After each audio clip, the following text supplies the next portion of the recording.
ಎಲ್ಲರಿಗೂ ನಮಸ್ಕಾರ. ಈ ದಿನ ಏಪ್ರಿಲ್ 1. ಏನು ಈ ದಿನದ ವಿಶೇಷತೆ? ಎಲ್ಲರೂ ಅನ್ಕೋತೇವೆ ಏಪ್ರಿಲ್ 1 ಅಂದ ತಕ್ಷಣ ಇದು ಮೂರ್ಖರ ದಿನಾಚರಣೆ ಅಂತ. ಖಂಡಿತವಾಗ್ಲೂ ಅಲ್ಲ. ಇದು ನಮ್ಮ ನಾಡು ಕಂಡಂತಹ ಮಹಾನ್ ಸಂತರ ದಿನಾಚರಣೆ ಈ ಏಪ್ರಿಲ್ 1. ಹಾಗಿದ್ರೆ ಯಾರು ಆ ಮಹಾನ್ ಸಂತರು ಅಂತ ನೋಡೋಣ. ಅವರೇ ಪದ್ಮಭೂಷಣ, ಕರ್ನಾಟಕ ರತ್ನ, ಅಭಿನವ ಬಸವಣ್ಣನವರ ತತ್ವವಾದಂತಹ ಕಾಯಕ ತತ್ವವನ್ನ ಪಾಲಿಸಿರ್ತಕ್ಕಂತಹ ಕಾಯಕ ಯೋಗಿ, ನಡೆದಾಡುವ ದೇವರು, ತ್ರಿವಿಧ ದಾಸೋಹಿ ಅಂದ್ರೆ ಎಲ್ಲ ಮಕ್ಕಳಿಗೂ ಅನ್ನ, ಅಕ್ಷರ, ವಸತಿಯನ್ನ ದಾರೆ ಎರೆದಿರ್ತಕ್ಕಂತಹ ನಮ್ಮ ನಾಡು ಕಂಡಂತಹ ಒಬ್ಬ ಮಹಾನ್ ಸಂತ ಡಾಕ್ಟರ್ ಶ್ರೀ ಶ್ರೀ ಶ್ರೀ ಶಿವಕುಮಾರ ಮಹಾಸ್ವಾಮಿಗಳು. ಮೊದಲಿಗೆ ಅವರನ್ನ ಋನ್ಮನದಲ್ಲಿ ಸ್ಮರಿಸುತ್ತಾ ಅವರ ಬಗ್ಗೆ ಒಂದು ಕಿರು ಪರಿಚಯವನ್ನ ನೋಡೋಣ ಬನ್ನಿ.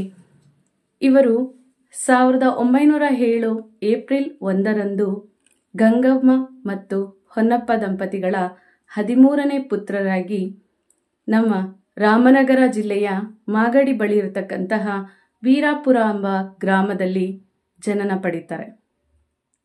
ಬಾಲ್ಯದಲ್ಲಿ ಶಿವಕುಮಾರ ಮಹಾಸ್ವಾಮಿಗಳು ಬಹಳ ತುಂಟರಾಗಿದ್ರು ಅಂತ ಕೇಳ್ಪಟ್ಟಿದ್ದೇವೆ. ಅವರು ಚಿಕ್ಕಂದಿನಿಂದಲೇ ಅವರ ತಾಯಿಯವರ ಜೊತೆಯಲ್ಲಿ ಬೆಳೆದಿರ್ತಕ್ಕಂತಹ ಮಗು ಆಗಿರೋದ್ರಿಂದ ತಾಯಿಗೆ ಇರ್ತಕ್ಕಂಥ ಆಧ್ಯಾತ್ಮಿಕ ಗುಣಗಳೆಲ್ಲವೂ ಅವರಲ್ಲಿ ಮೈಗೂಡಿಸ್ಕೊಂಡಿದ್ರು. ಹಾಗೆ ದೇವಾಲಯಗಳಿಗೆ ಹೋಗೋದಾಗಿರ್ಬೋದು, ಒಬ್ಬ ಮಾನವೀಯ ಮತ್ತು ಆಧ್ಯಾತ್ಮಿಕ ನಾಯಕರಾಗಿ ಬೆಳೆದು ನಿಂತಿದ್ರು. ಅಂತಹ ಒಬ್ಬ ಆಧ್ಯಾತ್ಮಿಕ ಪುರುಷ ತಮ್ಮ ಪ್ರಾಥಮಿಕ ಶಿಕ್ಷಣ ಮತ್ತೆ ಉನ್ನತ ಶಿಕ್ಷಣವನ್ನ ತುಮಕೂರು ಮತ್ತೆ ಬೆಂಗಳೂರುಗಳಲ್ಲಿ ಪಡೆದು ಸಾಹಿತ್ಯದಲ್ಲಿ ಡಾಕ್ಟರೇಟ್ ಪದವಿಯನ್ನ ಸಹ ಪಡ್ಕೋತಾರೆ. ಇಷ್ಟೆಲ್ಲ ಸಾಧನೆಯನ್ನ ಮಾಡಿ ವಿದ್ಯಾಭ್ಯಾಸವನ್ನ ಉನ್ನತ ಹಂತವಾಗಿ ಪಡ್ಕೊಂಡಿದ್ರು ಸಹ ಅವರು ಸಿದ್ಧಗಂಗೆಗೆ ಹೋದಾಗ ಅಲ್ಲಿ ಉದ್ದಾನ ಶಿವಯೋಗಿಗಳ ಪರಿಚಯ, ಅವರ ಒಡನಾಟದಲ್ಲಿ ಇರ್ತಾರೆ. ಆಗ ಉದ್ದಾನ ಶಿವಯೋಗಿಗಳು ಇವರನ್ನ ಗುರುತಿಸಿ ಇವರನ್ನ ಮರುಳಾರಾಧ್ಯರ ನಂತರ ಉತ್ತರಾಧಿಕಾರಿಯಾಗಿ ಆಯ್ಕೆ ಮಾಡ್ಕೋತಾರೆ. ಅಲ್ಲಿನಿಂದ ಇವರ ಆಧ್ಯಾತ್ಮಿಕ ಜೀವನ ಇನ್ನಷ್ಟು ಉನ್ನತ ಹಂತಕ್ಕೆ ಬೆಳೀತಾ ಎಲ್ಲರಿಗೂ ನಮ್ಮ ತುಮಕೂರು ಜಿಲ್ಲೆಯಲ್ಲಿರ್ತಕ್ಕಂತಹ ಸಿದ್ಧಗಂಗಾ ಮಠದಲ್ಲಿ ಈಗಲೂ ಸಹ ಅಕ್ಷರ, ಅನ್ನ, ವಸತಿ, ತ್ರಿವಿಧ ದಾಸೋಹ ಅನ್ನೋದು ನಡೀತಾನೆ ಬಂದಿದೆ. ಅಂತಹ ತ್ರಿವಿಧ ದಾಸೋಹಿಗಳಾದಂತಹ ನಮ್ಮ ಡಾಕ್ಟರ್ ಶ್ರೀ ಶ್ರೀ ಶ್ರೀ ಶಿವಕುಮಾರ ಸ್ವಾಮಿಗಳನ್ನ ನಾವು ಸದಾ ಸ್ಮರಿಸ್ತಾ ಇರಬೇಕು.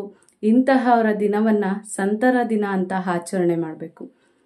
ಕೊನೆಯದಾಗಿ ಇವರು 2019 ಜನವರಿ 21ರಂದು ನಿಧನರಾಗ್ತಾರೆ. 111 ವರ್ಷಗಳನ್ನ ಪೂರೈಸಿ ಮಹಾನ್ ಸಂತ, ಮಹಾಕಾಯಕ ಯೋಗಿ ಅಂತ ನಮ್ಮೆಲ್ಲರಿಗೂ ಚಿರಸ್ಮರಣೀಯರಾಗಿ ನಮ್ಮ ಋನ್ಮನದಲ್ಲಿ ಶಾಶ್ವತವಾಗಿ ನೆಲೆಗೊಂಡಿರ್ತಕ್ಕಂತಹ ಶಿವಕುಮಾರ ಸ್ವಾಮಿಗಳಿಗೆ ಮತ್ತೊಮ್ಮೆ ಅವರ ಜಯಂತ್ಯೋತ್ಸವದ ಶುಭಾಶಯಗಳನ್ನು ಕೋರ್ತಾ ಇದ್ದೇನೆ. ಧನ್ಯವಾದಗಳು.